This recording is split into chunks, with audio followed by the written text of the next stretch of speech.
Assalamualaikum warahmatullahi wabarakatuh. Kita lanjutkan kuliah usaha tani. Hari ini pokok bahasannya adalah pembukuan usaha tani. Pembukuan usaha tani. Sub pokok bahasan ada 3, yaitu yang pertama macam dan dasar. Macam dan dasar pembukuan usaha tani. Yang kedua, pembukuan sebagai dasar reorganisasi. Yang ketiga, pembukuan sebagai dasar penyusunan kebijakan. Oke. Nah, sebelum kita mulai dengan pembukuan usaha tani, kita mulai di pendahuluan dulu pengantar. Sebagai pengantar, mengapa kita mempelajari pembukuan usaha tani? Karena pembukuan usaha tani ini merupakan bagian penting. Yang pertama bagian penting dalam kegiatan pengelolaan usaha tani modern. Ingat ya, merupakan bagian penting dalam pengelolaan usaha tani modern. Kalau usaha tani tradisional, usaha tani subsisten, itu tidak membutuhkan pembukuan usaha tani. Pembukuan ini terutama hanya untuk usaha tani modern. Yang kedua merupakan alat pengontrol kebijakan pengelolaan usaha tani. Karena dengan pembukuan, kebijakan-kebijakan pengelolaan usaha tani dapat dikontrol. Yang ketiga merupakan sumber keterangan statistik pertanian. Baik, biasanya ada sensus pertanian. Maka kalau mempunyai data yang direkam dalam pembukuan usaha tani itu sangat memudahkan bagi pencatatan data mengenai statistik pertanian. Yang keempat merupakan pencatatan tertulis. Ya, setiap transaksi oleh petani. Jadi ada 4 hal yang sangat penting di sini. Makanya pembukuan usaha tani itu sangat perlu sekali digunakan untuk satu usaha tani. Makanya ditanya di sini apakah perlu? Perlu. Jadi kita sangat memerlukan pembukuan usaha tani terkait 4 hal di atas. Baik, kita lanjutkan ke sistem pembukuan usaha tani. Nah, pembukuan usaha tani ini ada yang pembukuan sederhana, ada pembukuan ganda atau lebih kompleks. Biasanya kita pakai untuk usaha tani ini hanya ini. Lebih banyak kepada pembukuan sederhana. Kalau pembukuan ganda ini biasanya dipakai di perusahaan-perusahaan yang sudah perusahaan lainnya, perusahaan yang lain. Usaha tani hanya menggunakan yang sederhana saja. Ingat ya, kita pakai yang sederhana, pembukuan yang sederhana. Nah, kita masuk ke pokok pertama. Dasar dan macam pembukuan usaha tani. Dasar dan macam pembukuan usaha tani di sini. Ingat, kita lihat bahwa pencatatan dan dilanjutkan dengan perhitungan mengenai kedudukan dari perubahan kekayaan. Itu adalah pembukuan ya. Dan modal. Jadi ada pencatatan perhitungan mengenai kedudukan dari perubahan kekayaan dan modal, penerimaan, sini perubahan kekayaan, sini ya, modal, penerimaan, pengeluaran dari usaha tani sebagai suatu organisasi ekonomi.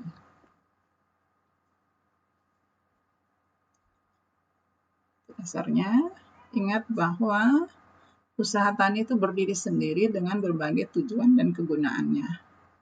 Oke, ya, berdiri sendiri, usaha tani berdiri sendiri. Tani berdiri sendiri.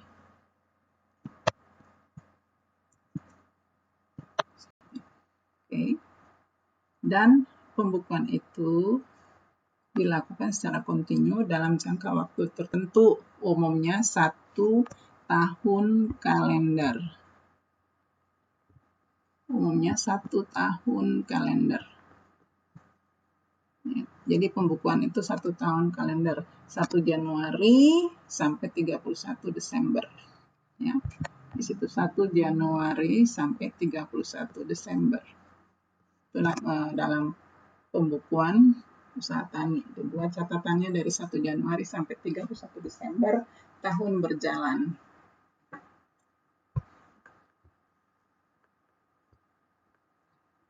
Untuk pembukuan usaha tani tidak berbeda dengan pembukuan perusahaan lain. Hanya lebih sederhana.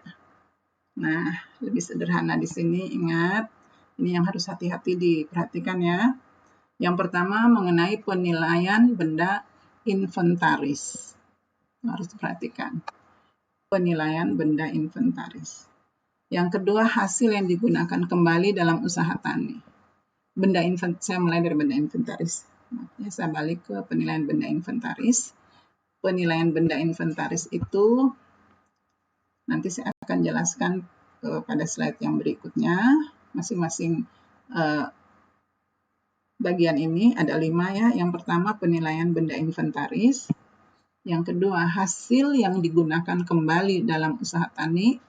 Yang ketiga hasil yang dikonsumsi keluarga. Yang keempat tenaga kerja keluarga. Dan yang kelima adalah gotong royong atau sambatan. Oke, jadi kita ingat bahwa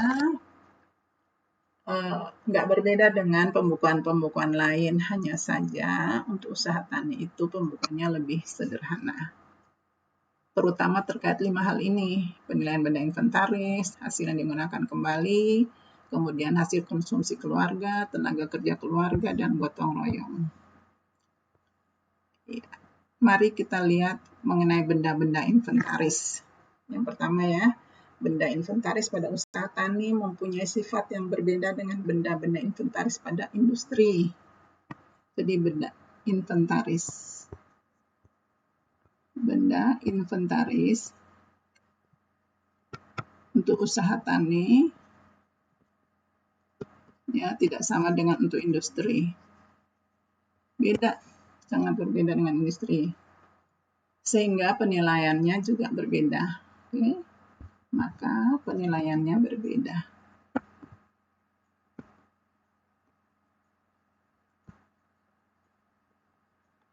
Ingat itu ya, untuk benda inventaris usaha tani, inventaris. Pada usaha tani berbeda dengan benda-benda inventaris pada industri. Sehingga penilaian atau cara penilaiannya itu berbeda satu dengan yang lain. Kita mau melihat cara penilaian benda-benda inventaris dalam usaha tani. Benda inventaris yang pertama adalah misalnya bibit, pupuk, obat-obatan, pakan, benda-benda yang tidak tahan lama. Dinilai menurut harga beli aslinya. Ingat ya ini, dinilai menurut harga beli aslinya. Oke, perhatikan baik-baik itu ya. Jadi bahan yang dibeli misalnya bibit, pupuk, obat-obatan, pakan untuk ternak yang nggak tahan lama dinilai menurut harga beli aslinya. Yang kedua, bahan-bahan yang dihasilkan sendiri yang pada waktu inventarisasi masih tersimpan di gudang dapat dinilai menurut harga pasar yang berlaku setempat. Jadi yang masih ada di gudang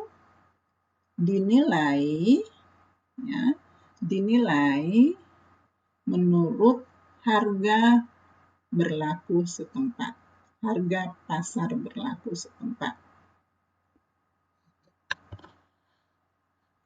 Oke ya. Jadi penilaian benda-benda inventaris dalam usaha tani yang sangat penting ya. Saya ulang sekali lagi, bahan yang dibeli misalnya bibit, pupuk, obat-obatan, pakan, ternak, benda-benda yang tidak tahan lama dinilai harganya sesuai harga beli aslinya. Kemudian bahan-bahan yang dihasilkan sendiri ya, yang tersimpan di gudang dapat dinilai menurut harga pasar yang berlaku setempat. Yang ketiga adalah tanaman setahun. Tanaman setahun dinilai menurut ongkos-ongkos yang dikeluarkan untuk tanaman tersebut. Oke. Jadi tanaman setahun dinilai menurut ongkos-ongkos yang dikeluarkan. Ya, tanaman setahun dinilai menurut ongkos-ongkos yang dikeluarkan untuk tanaman tersebut. Contoh tanaman setahun, itu misalnya padi. Oke, ini contohnya ya. Sayuran dan pangan lain.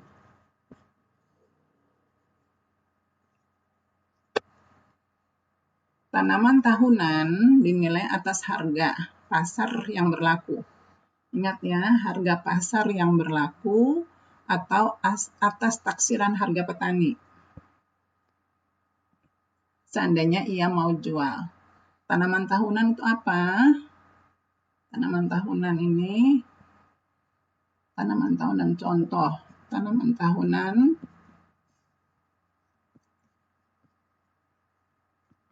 itu misalnya kelapa,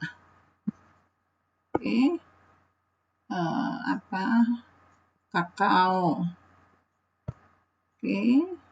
kemudian tanaman perkebunan, teh, dan lain-lain.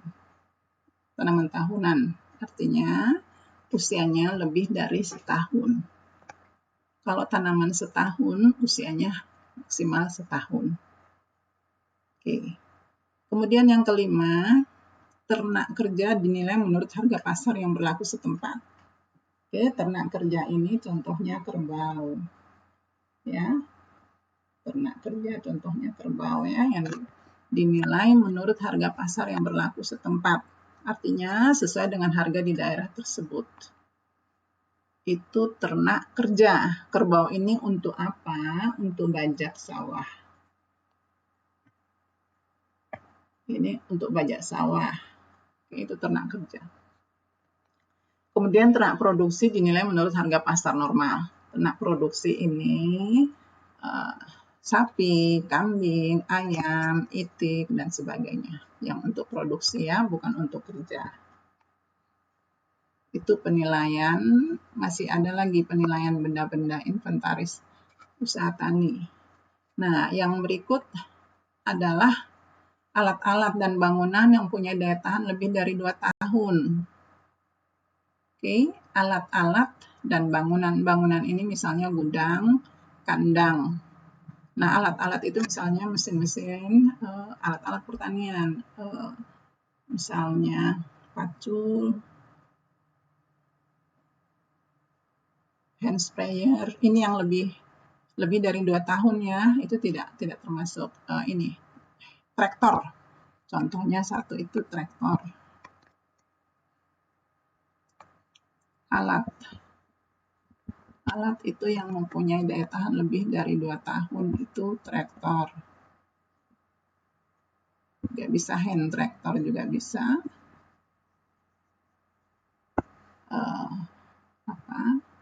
Arit dan lain-lain. Yang 2 tahun, yang lebih dari 2 tahun ya. Kalau yang kalau pacul nggak sampai 2 tahun. Sudah rusak. Oke, ingat itu ya. Nah, itu dinilai menggunakan penyusutan. Oke. Penyusutan ini ada 3 cara. 3 metode untuk menilai penyusutan alat-alat pertanian. Contoh bangunan. Sini dulu, saya contohkan bangunan ya. Ini kalau ini untuk alat-alat, ini untuk bangunan. Bangunan itu gudang. Gudang. Yang kedua adalah gudang kandang. Bisa juga kandang. Nah, ini kandang yang usianya atau umurnya di atas 2 tahun. Kalau kandang yang nggak sampai 2 tahun tidak bisa dihitung dengan penyusutan. Langsung masuk dalam biaya variabel. Oke. Ya, jadi ada tiga metode untuk menghitung penyusutan. Yang metode ketiga itu terdiri dari yang pertama straight line method, yang pertama ya, metode garis lurus, yang kedua double declining method, yang ketiga sum of year digit method. Ini akan kita pakai untuk menghitung penyusutan. Oke, untuk menghitung penyusutan.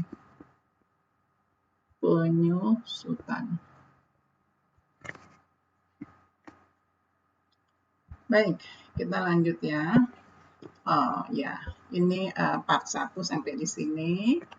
Nanti kita lanjut ke part 2 biar tidak bosan.